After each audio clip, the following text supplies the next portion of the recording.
Morning, Cochise County. I did it again. Dag nabbit. I meant to say good day. Good day, Cochise County. I changed my open greeting because for those of you that are not allowed to watch us live and you're watching us late at night, you don't want to hear good morning. If you hear good day, even that would be kind of weird, right? Because you're sitting there at nighttime. But anyhow, welcome to the Michael Zehr Show. Today's date is September 16th, 2022, and we're coming to you live from the Rising Eagle Studios here at the Warrior Healing Center in Sierra Vista, Arizona, in the great county of Cochise and in the great state of Arizona. So today, our special guest veteran is Sarah Bear. Sarah, thank you so much for joining us. You're I welcome. appreciate Thank it. you for having me. I not personally known Sarah, but I first met her through Facebook and her husband Luke, and would engage back and forth on Facebook, and finally got the privilege of meeting Sarah. I have not yet had the honor of meeting your husband, but I'm hoping to do that one of these days. So it's just, I mean, you guys do a lot for the community, and that's I'm so glad that you were able to sit down with us today and share your story with us. And Sarah is in a unique situation because she gets to give us a perspective of a woman in the United States Marine Corps. And I'm not sure I've had a veteran yet, a woman veteran yet from the Marine Corps. So we're a rarity. Semper Fi is the word I understand you say. Yes, Semper Fi means always faithful. Always faithful. Yes, okay. And that is our that's the biggest thing about the Marine Corps is Semper Fi or Semper Fidelis. So where did you grow up? Where were you like living and stuff when you were a kid? So I actually was born in Tucson. Oh, so you're an Arizona native. Yes, I'm a native Arizonian. Okay. And I was adopted. Okay. And so I was adopted very young, probably about 9 months or so. And I got into a wonderful family. My dad is a judge. He currently is retired, but he was a Pima County Superior Court judge for a long time. He was also a lawyer before that. He also ran for mayor and did a lot of things like tried to get on city council. And so he was very involved in the community of Tucson. He also did a documentary on the migrants who do working at on ranches and farms. Okay. I think it was in the 60s or 70s. So he was really big into trying to, work with the fair treatment of people, within the United States. So he did a lot of stuff like that. And so my mom was a legal assistant at a law firm for many years. And so, yeah, I had a really good life, in my opinion. And right. I was very lucky to have been adopted to such an amazing family. So, yeah. So well, thank you for sharing that. Yeah, that's very interesting. So you're growing up in Tucson. Where did you go to high school at? So I went to high school at Catalina Foothills High School. Okay. And after that, I decided that I was going to join the Marine Corps. And well, yeah, I was going to ask you that. I was going to ask you what inspired you or led you to join the military, and then of all branches that you could have chosen, why the Marine Corps? Okay, well, and that's kind of a fun story. So, my brother was 10 years older than me, and he was a Marine. And I actually have a picture of him. So, oops. I don't know if anybody can see that, but it's, but he was a Marine right here. So when I was 9 years old, he became a Marine. And, so I decided that was something that I wanted to do. Before that though, my father's, my grandfather was the #1 graduate at West Point. His uncle was the commandant of West Point, which is like the commander of the military academy. And so originally I was going to go to West Point, and I was going to be an officer in the Army. And I went to West Point, and I thought it was very silly that we could stop cadets and ask them, what is breakfast, lunch, and dinner on, in 3 days, and they had to rat it off to you.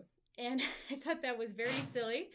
And so I decided that probably wasn't the place for me. And but I had grades. I had the straight A's, B's, whatever you needed. I had the GPA, and I needed John McCain's signature was the last thing that I needed Oh, in order wow. to get into West Point. You have to have the whoever your senator is or governor or whatever, they have to sign off on it. So that was the last thing I needed. But then my brother got out of the military, and he came home and said women can't be Marines. And I Uh-oh. was like, okay, challenge accepted. So I decided that I was going to do the Marine Corps. And also, the Marine Corps is the only branch who does not have to do other branches military boot camp. So if you go into the Marine Corps and you get out and you want to do another branch, you don't have to go through their boot camp. But any other branch You have to go has to through do the there. boot camp. So our boot Wow. camp is quote unquote elite enough to where we don't have to do other boot camps. So Wow. yeah. And what year did you join? What enlist? So I enlisted in 2006, right after high school. So I graduated and then I went in to boot camp. I was at Parris Island. And the reason why I say that is because now female Marines are going to MCRD, which is the Hollywood, which is Camp Pendleton. Okay. Whereas before, females were not allowed to go to Camp Pendleton MCRD. We only went to Parris Island. So now they are, if you're on the West Coast, you go to Parris Island. Or, I'm sorry, East Coast, you go to Parris Island. West Coast, you go to Camp Pendleton. And for the women Marines, then do they have their own special place for boot camp, or Yes, is it co-ed, that's or what I how was does saying. that work? Yeah, so when I was in 2006, females were only at Parris Island. Okay. And where were the males at? Where the men? The males, if they were West Coast, so if you were on the West Coast of the United States, you went to MCRD, which is Camp Pendleton. Okay. And then if you were on the East Coast, you went to Parris Island. But you had different battalions. So 4th Battalion was females only. 1st, 2nd, and 3rd were all males. Oh, okay. Yeah, so we were segregated from the males. Now it's different. We were talking there, and that the light fell down off the ceiling there. It startled me for a minute, and it's swinging, and my strobes were flashing and everything. I was like, thought I was at a concert or something there for a second. So after your boot camp, you chose what to be for your. Well, in the Army, I know we use MOSs. I don't know if that's what the Marine Corps uses as well. Yep. Is it MOS? Yes. So what was your MOS, and what did you do? Where'd you go to AIT for that? Okay, so I'm not sure what AIT is, but Advanced Individualized Training. Okay, so comm school. Yeah. Okay, yeah. So what we did was we did our ASVAB, and we got the score for the ASVAB, and then that's what gave us the options for MOSs. Okay. And I'm not sure if it's the same with other branches. Well, but it was when I went. Yeah. Yes. Okay. So we did our MOS. I actually got the highest was my clerical score. Okay. But I went in. I was advised to go in open contract, and so I went in open contract. And right after boot camp, we go into a thing called MCT, which is Marine Combat Training.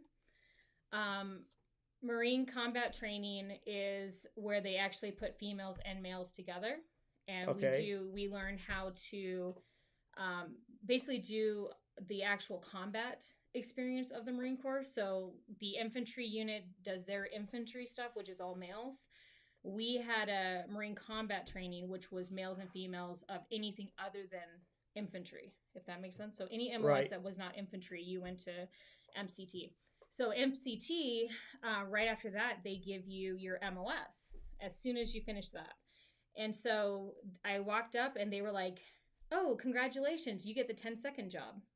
10-second job? And I was like, what does that mean? And they were like, well, you're a radio operator. And in Vietnam, you had the big antennas sticking up out of your packs, and the enemy would attack you. They would target you because you were the communication for, whatever the bombs and everything like that. So the air support. So I was like, oh, okay, awesome.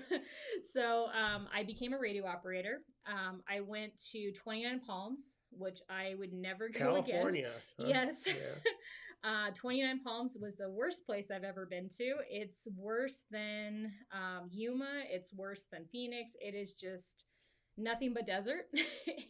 And the worst part about it, in my opinion, was they had something called Sugar Cookie. And Sugar Cookie was a hill that had the really fine sand that got everywhere.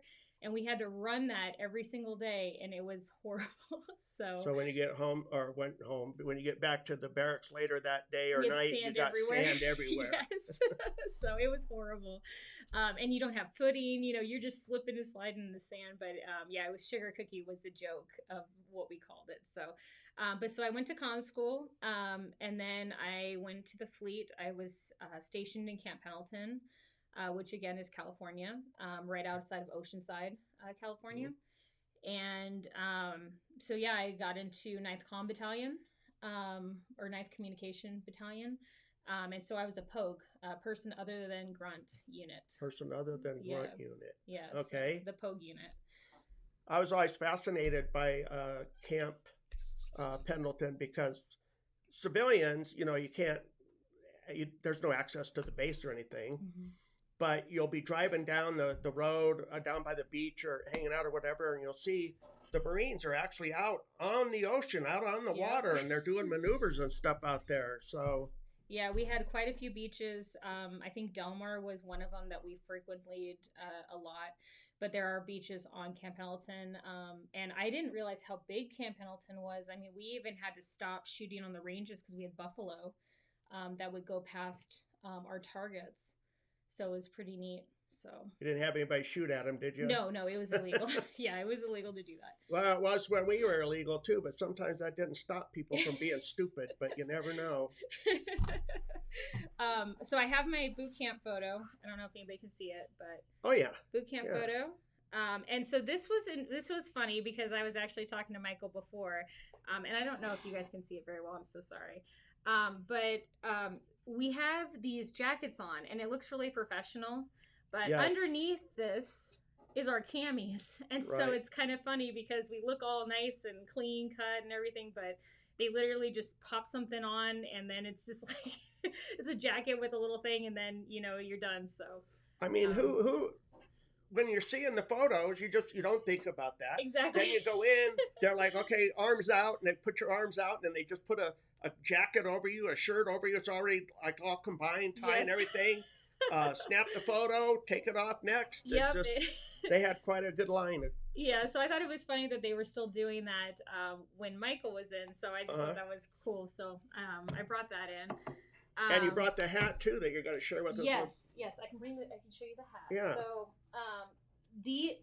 So for somebody that doesn't know the Marine Corps, so this is called our dress blue uniform. It's a Navy uniform, and it has the white cover with the EGA on it. The Hold EGA. It up just a little bit more. Yeah. Because the screen is getting on it. Yeah. But so the EGA is the Eagle. There you go, right there. For anybody who doesn't know what EGA is. Let me show you the cover. So this is the cover that we have. So it has the EGA right here. Yeah.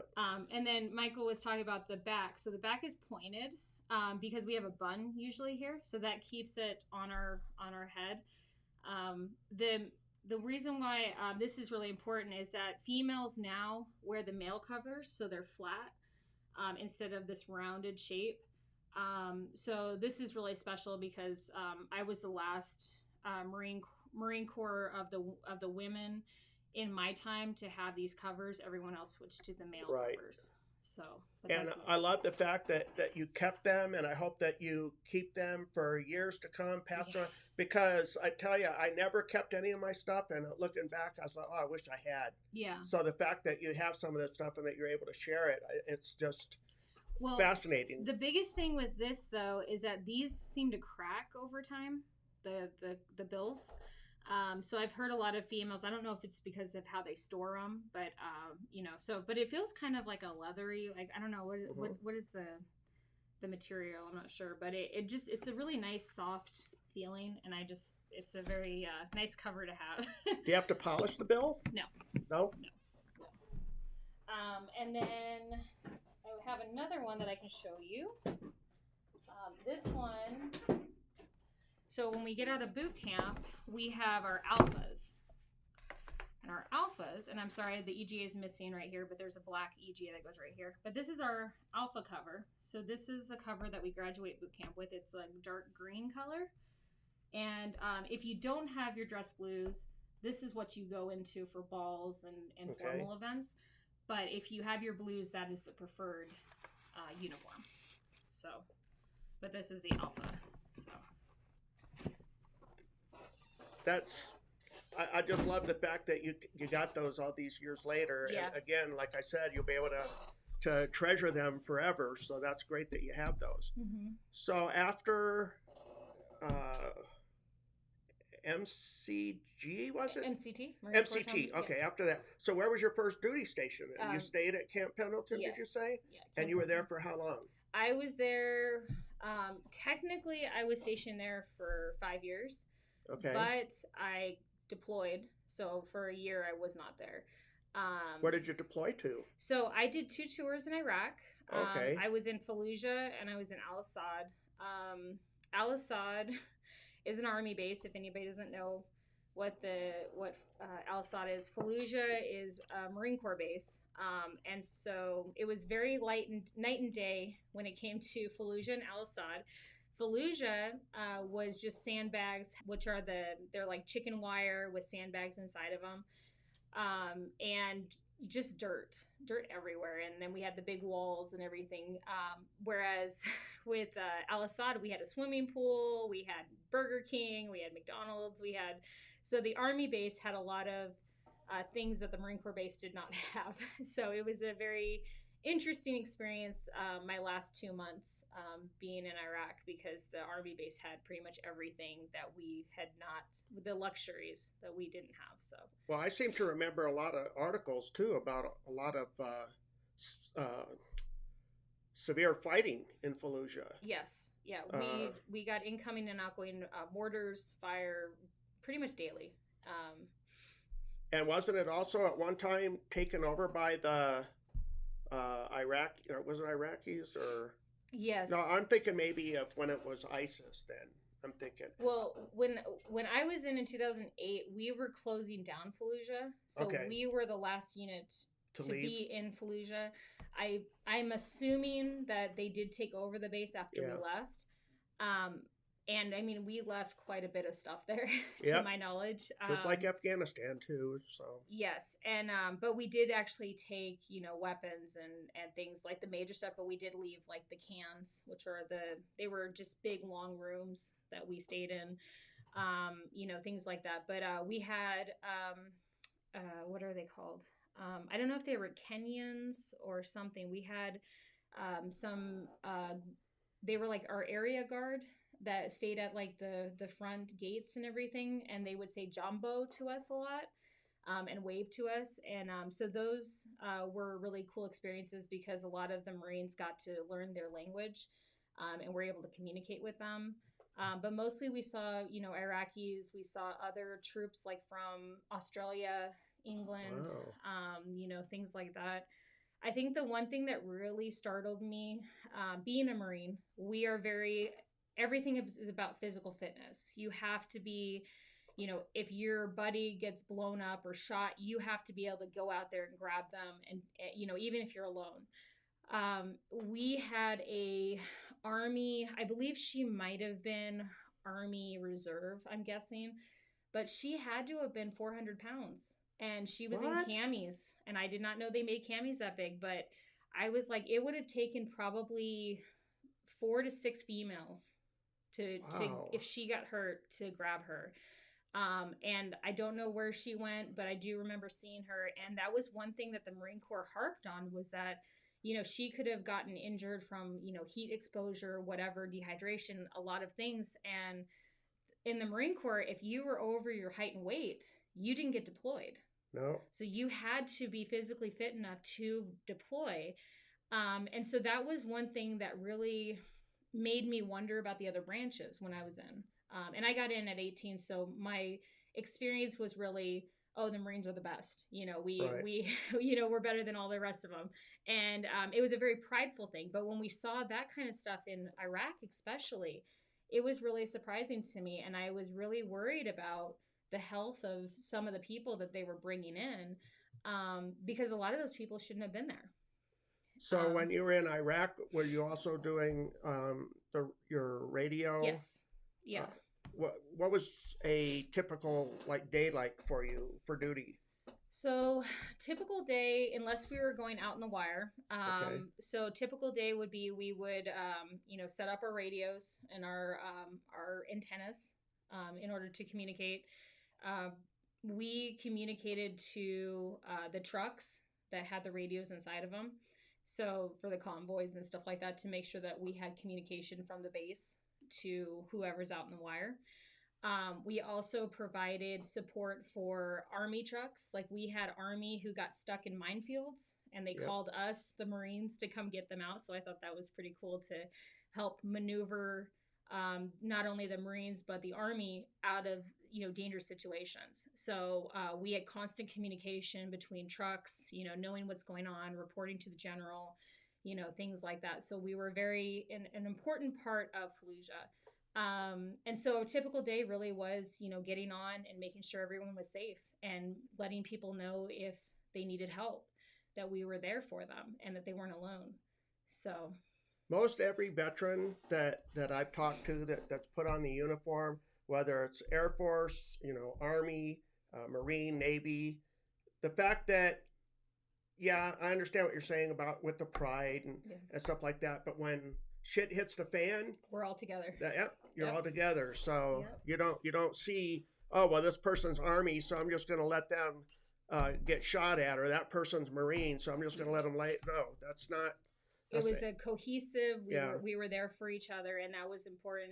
The other thing I will comment about the Navy, we loved our corpsmen. Our corpsmen were badasses. I mean, oh my gosh, those guys could have kept up with the biggest, baddest Marine. I mean, these guys were humping with us, which means they're hiking with us with the right. packs and everything. I mean, they were just, when we were falling out, they were running our lines back and forth, making sure that people were okay.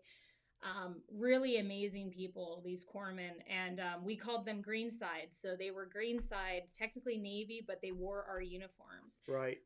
And they were some of the biggest, baddest, people. It was amazing to see. And they took really good care of us. So, props to the Navy. We do have our issues with the Navy, but I'm telling you, the corpsmen are just amazing, and we're so lucky to have them. Well, the corpsmen, I've had the privilege and honor of interviewing a few of them, Mm-hmm. and they say, yes, I'm assigned to the Navy, or I'm a Navy corpsman, Yep. but they rarely serve in the Navy. Like Exactly. you said, they're out there on the field. Yep. And don't they also have to take Marine basic training? No. Well, not basic training, boot camp, sorry. No. But so they do have their own separate, because I thought Yes. that there was something with the corpsmen where they had to. Well, they do training exercises with us. Okay, maybe that's it. And again, I haven't been a corpsman, but I know from Right. the corpsmen that I interacted with, they were part of the Navy, but they were green side instead of blue side. Right. Blue side ocean, green side was on land. And so they were the green side, but they did training exercises with us. If we were, like, we did mountain warfare training where we went up, I think it was Lake Powell or something. We were up in the mountains over there in California. And sorry if I got the name wrong, but we were somewhere in California. We were in, icy, snowy conditions. They had to Right. make sure that we, didn't get hypothermia, didn't get frostbite. I mean, they were just right there. I didn't bring the picture, but we had to slaughter goats. Ooh. Yes, so we had to, and I was the only female that was willing to do it. But they had 3 goats, and this will be a little graphic. I'm sorry for anybody who's underage, but so they had 3 goats. But the reason why they were teaching us was that in case in Iraq or Afghanistan, if we were lost or if we Right. were isolated, we could figure out how to make our own food or how to, survive while we were isolated or, whatever. So goats were a big thing in Iraq and Afghanistan. So that was what they decided to teach us. And so we had to cut the jugular and actually cut the head off. And then we took the rest of the goat, and we fried it up and everyone ate it. But it was a very real experience, especially for someone who's an animal lover and someone who, is like, okay, I got to switch my brain off from animal lover to survival. Right. This is, I need to know this skill to survive. Just like how people would, hunt deer, hunt other animals. It was something that we needed to know, or we could possibly die. So Did you make Rocky Mountain oysters? My dad no, loves those. no, I did not. I'm sure someone did, but no. But yeah, so that was a hard one, but it was something that was really important. Yes. One thing about my husband, which I'll mention he was in Force Recon, or I'm sorry, Force Pro, excuse me. And Force Pro had a fun experience. They were on helicopters and they were hanging off of ropes. Right. And there was like 10 or 15 guys that were all, they were rappelling, or well, they weren't rappelling, but they were like hanging on these ropes. Okay. And someone mentioned that they think that it was started in Vietnam, where they were trying to drop people down into like the jungles and stuff. But it was really cool because they had these helicopter things. They were big helicopters, and they just flew around the mountain with these guys hanging on these vests, and they were just swinging from this rope. And it was funny because they were like, okay, when you are starting to head down, you need to move your legs, because if you don't move your legs, you're gonna fall right on top of each other, because you have to have that momentum to get out of the way of someone else coming down. And so he had a really fun experience. We got to see that, which I was very jealous about. And also he had his commander was Colonel Bristol, who was, I brought him up because he was part of our McMap, which is our martial arts. He was one of the creators of the McMap program. And that's our martial arts. So how we learn hand-to-hand combat, how we learn how to use a K-bar, how we use, how we know how to tap someone out, if, things like that. So that's what McMap is. So with McMap, he was a very, very old, very, very old colonel, excuse me. And they were in the forest while we were at mountain warfare training. And apparently they saw a bear. And he told everyone to run. He got out a little knife and charged the bear. What? Not caring about his own life. He wanted to make sure that his troops were okay. So this old colonel, and I'm telling you, he must have been, in his 70s. I mean, this guy was just charging with knives at this bear and told everyone to run. And, and I know my husband's told me a couple times, like, it was scary, but it was amazing to see such a really old colonel who just had no fear. He had no fear that he was like, I'm going to take on this bear if this bear hurts anybody, and so that was a pretty cool experience that they had. So. What was the outcome on that? He came back alive, so I'm not sure what happened after that, but I do know that he did charge after the bear, though, and that was the last thing my husband saw, was just this colonel just running after the bear. So but I think it was like I'm guessing it was probably a black bear, but still, a bear. I mean, most people don't charge after it with a small knife. So you've been to Camp Pendleton, and you've been to 29 Palms, and you live here in Arizona, all big desert areas. Mm-hmm. What is the comparison, like in Fallujah and Iraq, some of the places that you were at there, not only like desert wise and stuff like that, but like weather, humidity, stuff like that? Was there anything that stood out? So we did get snow in Fallujah. Really? There was snow in Fallujah a couple times.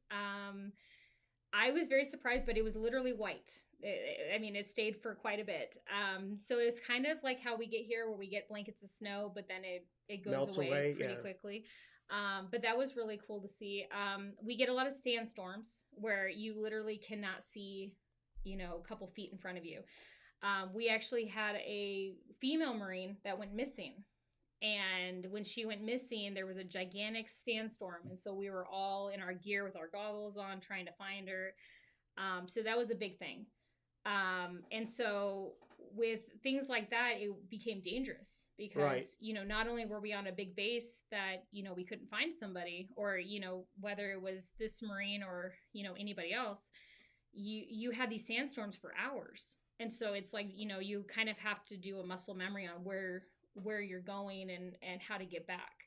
And so that was a big thing. It was also about 120, 125 degrees over there during the day, at least. But it was hot. It was hot, but it was not humid. No? So it was like Okay. hot, dry heat. Like here? Yes. So Okay. we get a little bit humidity here, but I mean, I don't remember any humidity over there, but it was nice. I mean, it was Okay. hot, dry heat, and it wasn't, you know, and so here, let me show you.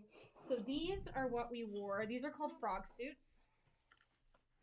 I don't know if anybody can really see very well, but this is breathable. So this fabric is really breathable. Okay. So, and they're also fire retardant. So this is called fire retardant. I think it's organizational gear. So frog. Frog, right. But these are fire retardant, but they're also very breathable. So you can see, I don't know if you can see it very well, but it's very breathable. So we were very comfortable in this with our shirts on. And so these were pretty much what we wore the whole time. They were really nice for, you know, they were a lot less hot than our camis were. And if we had these, which I was lucky to have one of these are what you wore. If you were not going outside the wire, you did not have these. So these were for outside the wire. So that was one of the things that really helped out when we were over there. The other thing that was nice, which I will show you guys. Yeah. Is, so we have this, and hopefully you guys can see it. So there is a picture of Saddam Hussein, who's on the dollar that's right there, and I'm not sure what the coin or what the actual symbol is for this dollar, but we got the dagger. This is an actual dagger, and so we were able to buy these over in Iraq, and so these were pretty cool. Oh, I don't have my glasses here. Let me check something out. I just wanted to read what the bottom said. Operation Iraqi Freedom. Yes, so the bottom is Operation Yeah. Iraqi Freedom, which was the campaign that I was in. Wow. So. And so you're over there, and you were there again for how long? I did 2 tours, which Two was tours? a year. Yeah, so Okay. I was with two. Each tour means that you were with a different company. Okay. So that's what tours is. So you came back to the States. You came back to Camp Pendleton, correct or no? So my first tour, we got 2 weeks to come back to the States to see our families.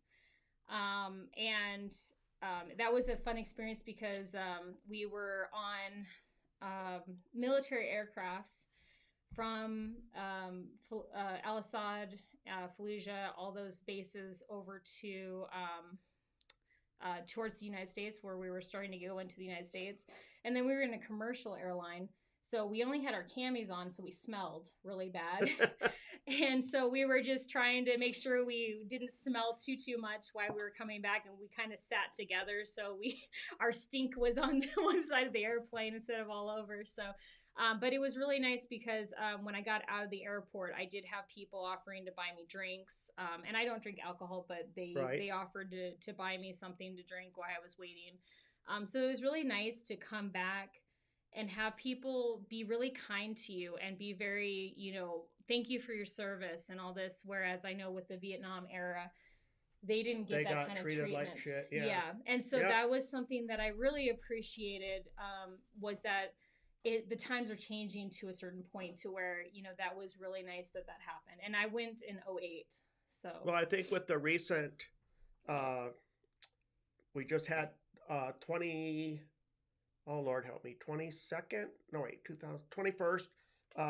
celebration. Well, not celebration. I don't like to say anniversary because anniversary sounds like it's something that you do. Yeah. But 9/11 is what I'm talking about. Yeah.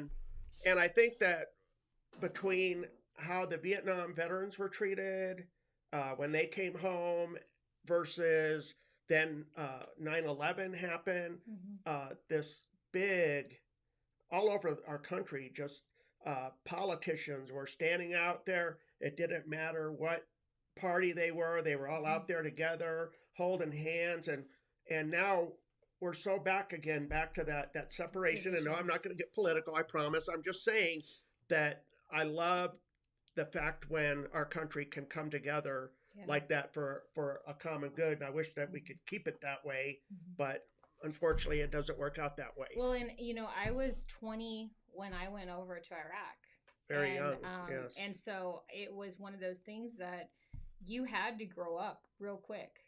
You couldn't. And I look back and I'm like, I could have gone to college, but I think I would have been really immature for if I had gone to college, where I feel a lot of college age people are very immature in the brain, because they don't Correct. have to, they're not put in situations that is life or death in a lot of cases, Right. and so it was a very real thing when we, at 20 years old or 19 years old, where you're just all of a sudden in a war zone.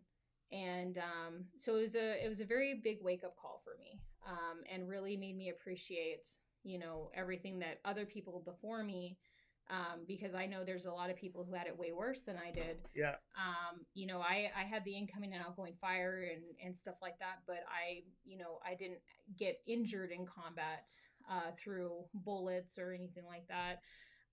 So I was very lucky in that sense. And so, For those of you that are watching right now, if you do have any questions for Sarah, please put them down in the comment section there, and I'll be happy to pop it up on the screen there and ask her. Dan said Semper Fi oh, Semper Fi, to Dan. you. So One of my favorite things that I did in Iraq, which I'll throw that out there, was I was one of the only radio operators who could drive 7 tons. And the 7 ton wow. is our big vehicles that we use for like transportation, of personnel or gear or something like that. It's the big vehicles, the big trucks. And so we had a course in Fallujah that literally had blown out, like where the mortars had come in. There were big holes all over the place, and they had created a course for 7 ton driving. And so we would be dropping into these big holes and dropping back out of them and driving around at like high speeds. And so it was pretty exciting to learn how to drive and maneuver such a big vehicle.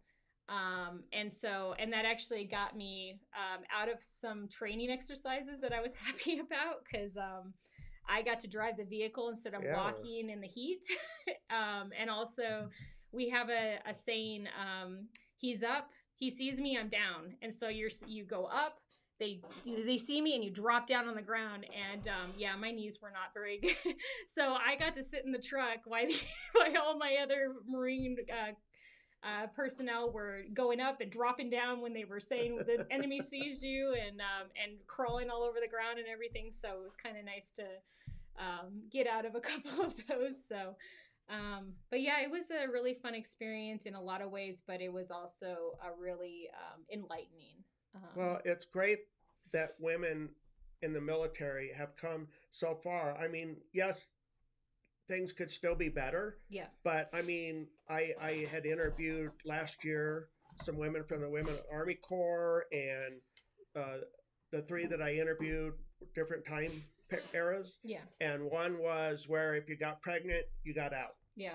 Another one was you got pregnant, you were allowed to stay in and serve. Yeah. And so a lot of changes, positive for women in the military.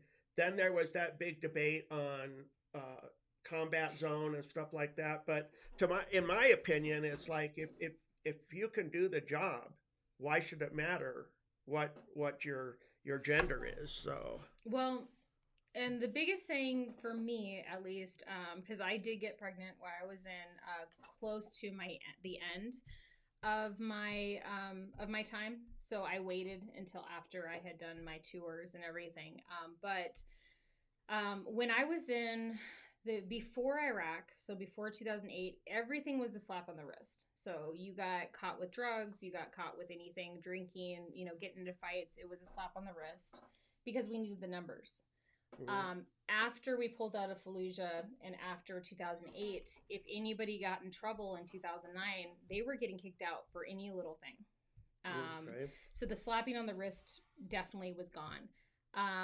Females who got pregnant, you had no choice. There was, at least from my understanding, we had no choice but to get pregnant, or well, not get pregnant, but we had no choice to get pregnant. We had our baby, and then we had 6 weeks postpartum, which is a Right. normal time that most women get, even in civilian. And then we had to go back to work, and we had to figure out, childcare. Yep. And our childcare, I mean, sometimes we were there at like 06 in the morning. We had to find a childcare, provider that was there at like 5:30, that we could drop off our child and leave them until 5 or 6. Because you and Luke had gotten married while you were in the Marines. Yes. How'd you meet? And then when you're both active duty, yes, you have to get to the job. So I get what you're saying. So funny way how we met. So before Iraq, we had a blind date that only I knew we were on a blind date. He had no idea.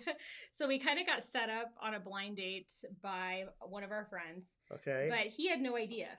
And so I was the only one who knew, and she kind of made it seem like that. She was like, oh, well, he's really shy, and, he got out of a bad relationship. So just be gentle with him, and don't worry if he's not too, receptive.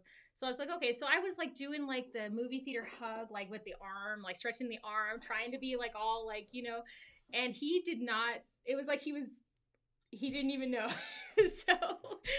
So the first date didn't go very well, but I learned after the fact that he had no idea that we were on a blind date. He just thought we were hanging out with some other friends. So. Yeah, so he probably thought you were just so he thought I was just stretching and stuff. So so he had no idea. So that was our first date, and then we saw each other in Iraq once.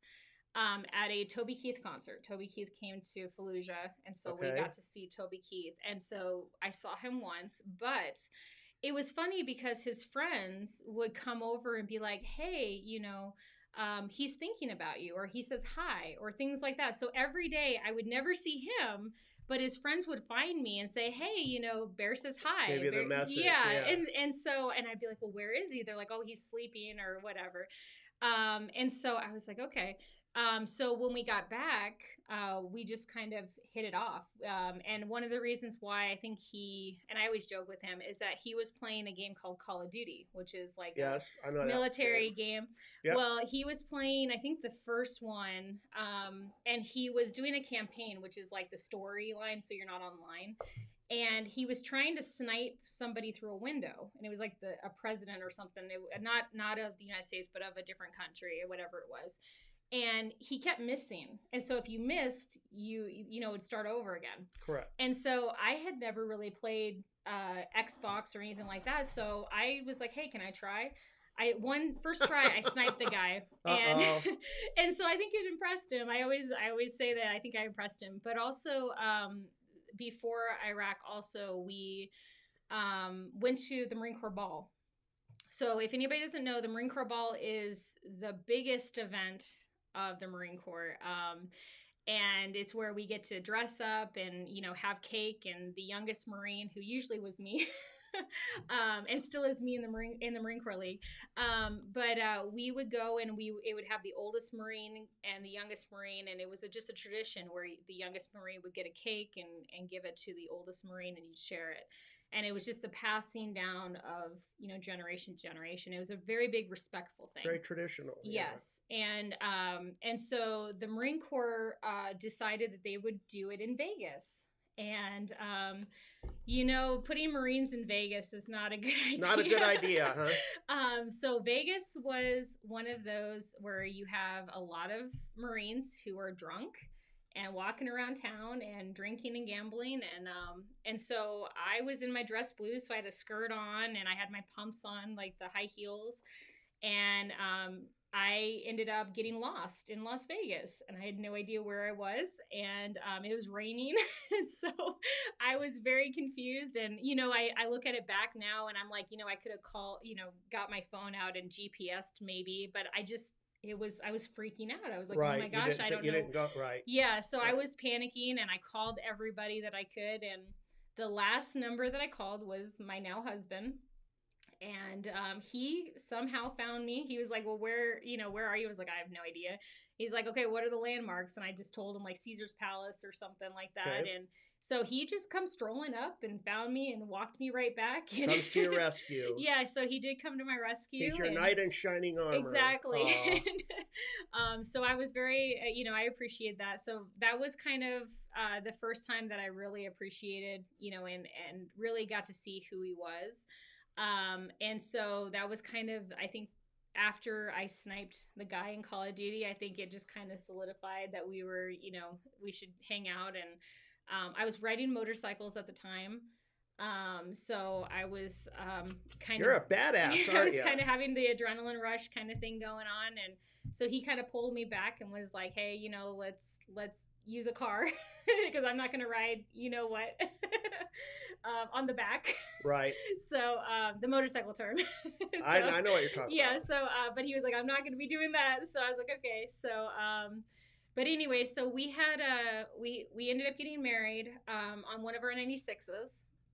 And it was kind of funny because one of the reasons why we pushed it a little bit early, I think, was because they were trying to say that I was fraternizing with my husband. Uh-huh. So fraternizing means that you're in the same unit, but you're a different rank. So if you're E3 and below, that's one group.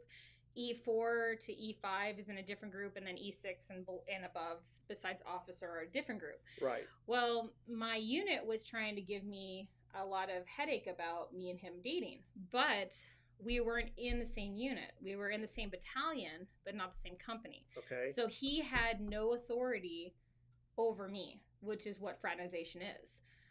But they were giving us a hard time. So I was like, you know what? We've been dating for quite a while. Let's just get married. So my dad married us at my house. You had to get command approval, right? Technically, yes. And actually, it was they tried to pull me in for an NJP for fraternization, and I told them, because I guess the commander that was doing it he wasn't told that he wasn't in my same company. Right. He assumed from all the talk that he was in my same company. And we had other Marines who were married to other Marines in different companies, but in the same battalion. Okay. So I wasn't doing anything wrong. And so anyways, so we got married, and I'll just kind of post it. So we got married in my parents' backyard. Wow. So, but yeah, so we had a really nice wedding.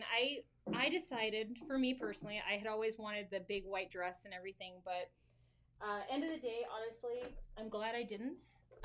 I spent maybe $60 on my dress, and we had it at my parents' house. But honestly, I really appreciated it because we didn't get into debt because of weddings and right. All that kind of stuff. So, and this was before COVID, so people were still going to weddings and big gatherings and stuff like that very often. It was very common.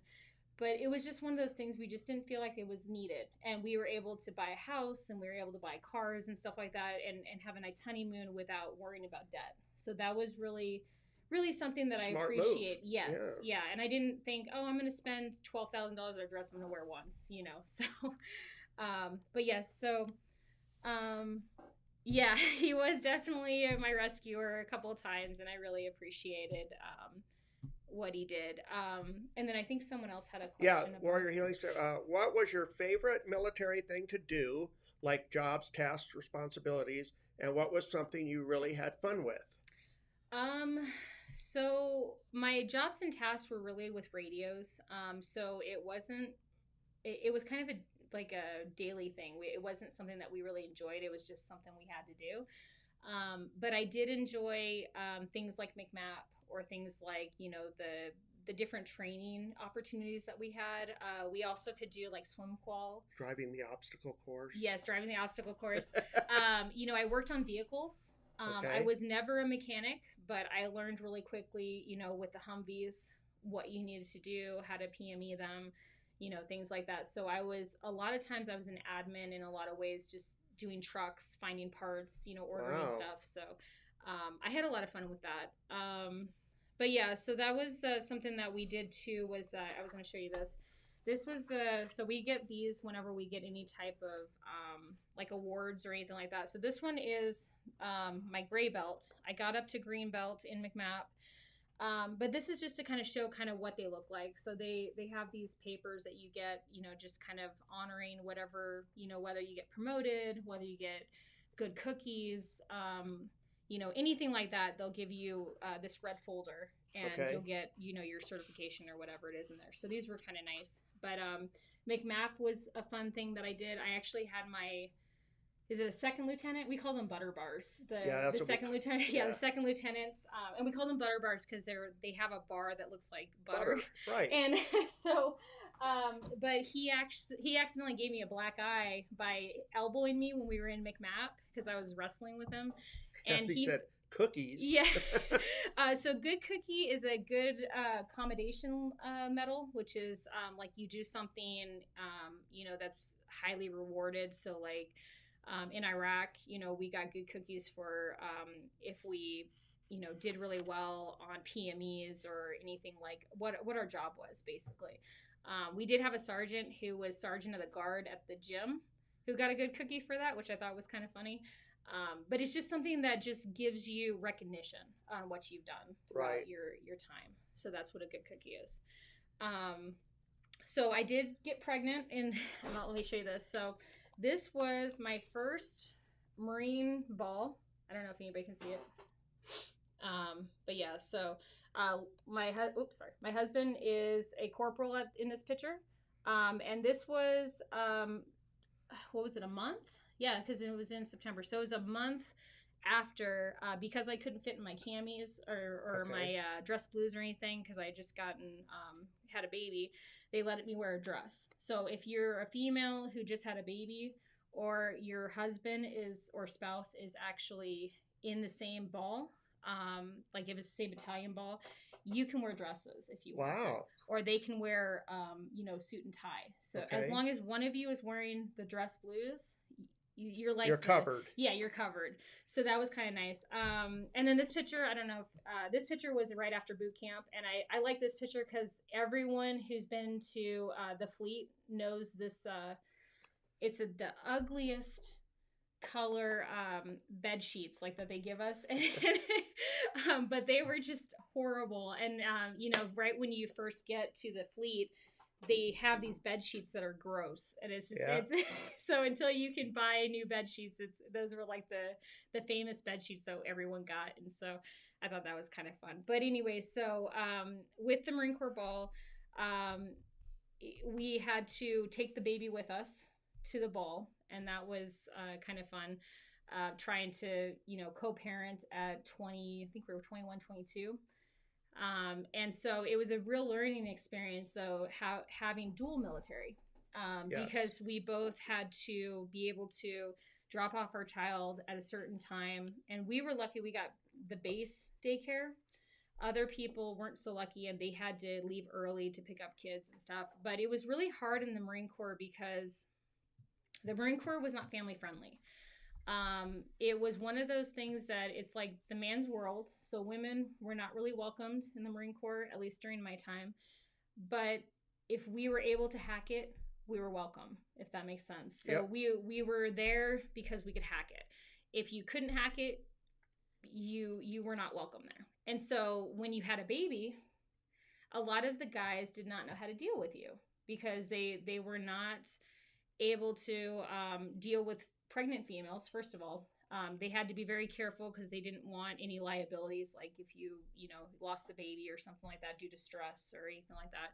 And also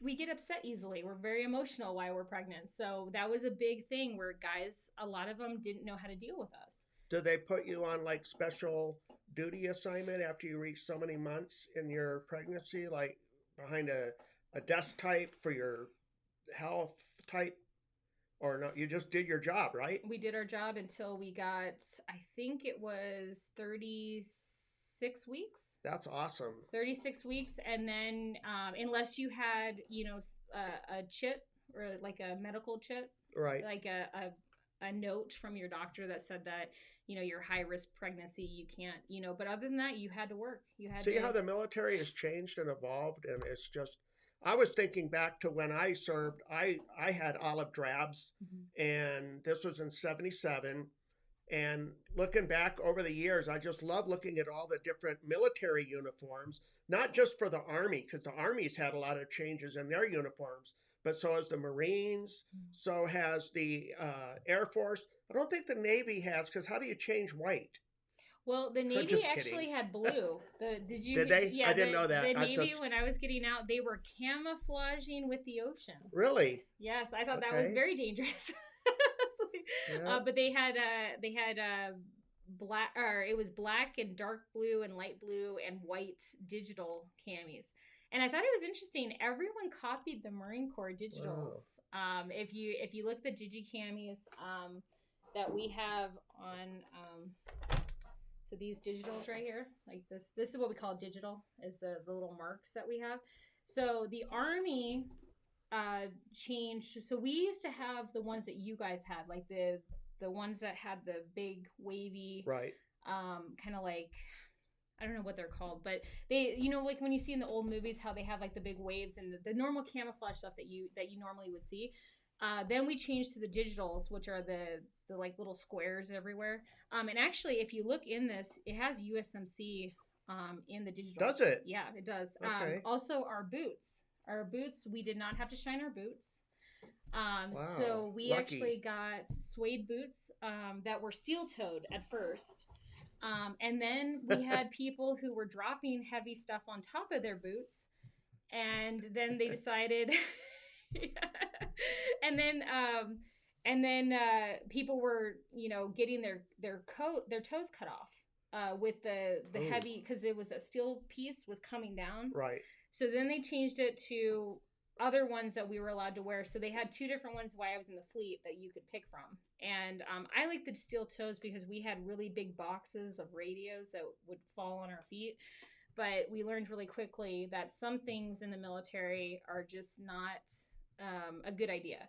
One of the things that we had, I know probably Dan knows too, is we had 550 cord bracelets that we used to make. And I thought I brought it, but I didn't. But it's basically like a woven bracelet that people made as kind of like a camaraderie thing. And we didn't understand that when those catch fire, very dangerous.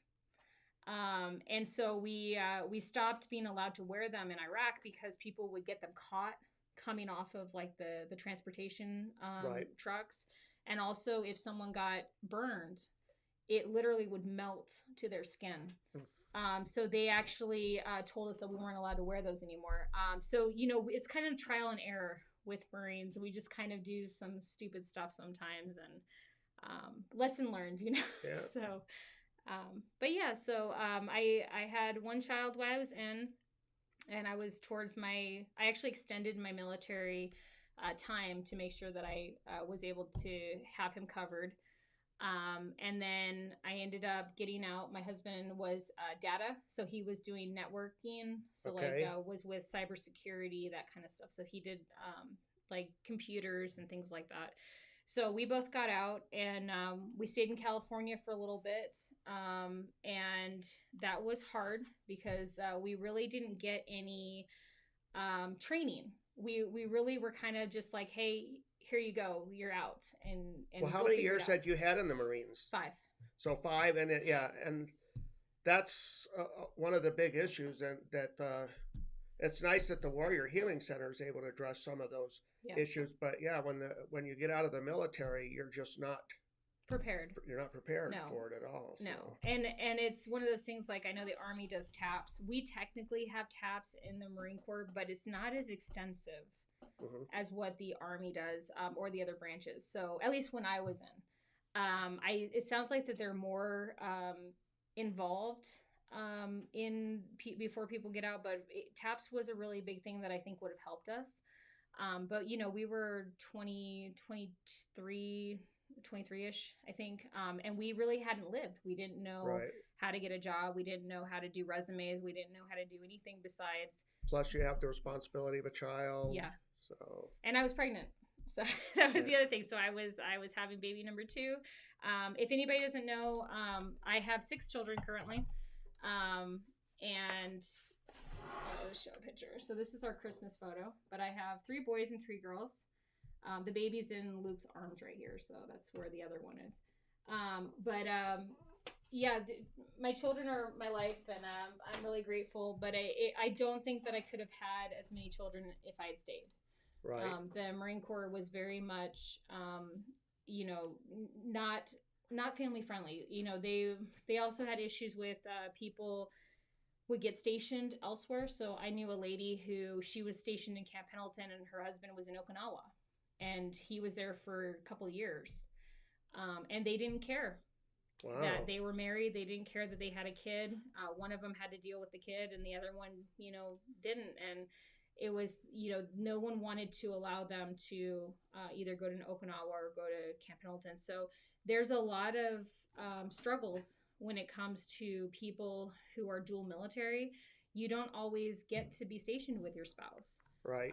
And that can cause a lot of issues. It's like a long distance relationship for years on end. And so that can be very, very hard, especially with young people co parenting. We can only imagine people co parenting, in a couple, like a city, different cities, let alone in different countries. Mm-hmm. So, yeah, we were lucky on that end. So, Well, I'm going to wrap it up for right now, okay. but I want to thank you for coming in. And I know we didn't get a chance to talk about like how you got here to our community involvements and stuff like that. So next time, if you could come back in, I'd love to Definitely. have you back in. We could kind of pick up from there, and Definitely. because I know that you're getting involved here at the Warrior Healing Center, and I know that you have a lot of other passionate hobbies and stuff, and I would love to uh, finish up on that one. Okay. So, Yeah, all sounds good. right, Yeah, I the biggest thing was yeah, scuba diving, so I have the picture. So I scuba dived most of my childhood, and my favorite place was Costa Rica. And I got to see whale sharks, white-tipped reef sharks, eels, frogfish, things like that. wow. So that was probably my favorite trip that I did. So Did you do any? I know it's snorkeling. Did you do any deep yeah, that's with what the scuba tank? diving is. Oh, that is with That the. is, yep. See, I right was here. I'm thinking right there. snorkeling is the No. one that doesn't use the tanks, isn't it? Yep. Yeah, no, I'm. This is 90 feet down, and Wow, I'm just chilling there. But yeah, very so. cool. But yeah, so that was something cool. And then I wanted to real fast tell people in case frogfish, if no one knows what that is, this was a wreck that we found 90 feet down in Costa Rica, and these fish can't swim, so they kind of hop around. And so it was a pretty cool experience That's to why they're see. called frogfish, Yeah, right? and they camouflage. So. But anyways, so thank you so much for having me Well, on. thank you for coming down and joining us today. Yeah, thank you. Can you hang out just a couple more Yes. minutes while I Yep. read some events that we have coming up? Yeah. So, for the events that we have going on at the Warrior Healing Center this week, we have POWMIA Recognition Day is today. We have the cards and games starting at 12 o'clock today, going to 1500 hours. That's going to be something new that they're going to be trying out here to try and get people into the center, hang out, play some cards or board games. I love the idea behind it, and I hope that it takes off because it's a great thing to be able to sit around with other veterans and to be able to talk and play games. So again, that's today, starting at 1200 and going to 1500 hours, taking place in the military library here. Tonight at 1700, going through 1900, we have the American Legion Riders Dinner and Bike Night, which will be taking place at American Legion Post 52. Also tonight, starting at 1730, there's the steak fry, which will be happening at VFW Post 9972. This Saturday, September 17th, 0700, will be the Velo Vets group ride, which will be meeting at the parking lot in Pueblo del Sol Country Club parking lot. Also tomorrow, starting at 0930, going to 1030, is a weekly support group. It's called Weekly PMCS. If you are looking for a support group, it's a good one. Come in and check it out every Saturday morning, 0930 to 1030, here at the Warrior Healing Center front conference room. And then on Sunday, September 18th, it's the United States Air Force. Happy birthday. Oh, I wonder how many years it's been. I'll have to check that out. On Monday, September 19th 1730 to 1830, we have the Five Treasures of Qigong. And on Wednesday, September 21st, starting at 0900 and going to 1200 hours, we have Painting with Sue, which will be at the Warrior Healing Center main conference room. And also on Wednesday, September 21st, starting at 1800, going to 1900, is a new support group that they're starting up here. It's called Heart to Heart, and it's a ladies PTSD support group, which will be taking place here at the Warrior Healing Center. So those are the announcements that I have for today, for this week coming up. I want to thank everybody for joining us. Laird jumped in late. Good morning, Laird. How you doing, brother? Good morning. Did anybody have any other comments real fast? Let's see. We got... I just don't want anybody to feel left out. Mr. Dan here. Okinawa is wonderful for scuba diving. And then the Air Force. This is interesting. Dan always knows all these interesting little tidbits. The Air Force separated from the Army in 1948. Thanks, Dan, for the info. Appreciate that very much. Go Air Force. So, again, thank you so much for joining us. And again, I want to have you back in because I want to talk to you about some of your passions for your hobby and your family and what you're doing here to help out at the Warrior Healing Center. Sounds great. I will Thank definitely you, come back. Appreciate Thank you. it so Appreciate much. it, everyone. All right, everybody, you take care. Have a great day today and a great weekend, and I will see you next Friday. Till then, take care, everybody.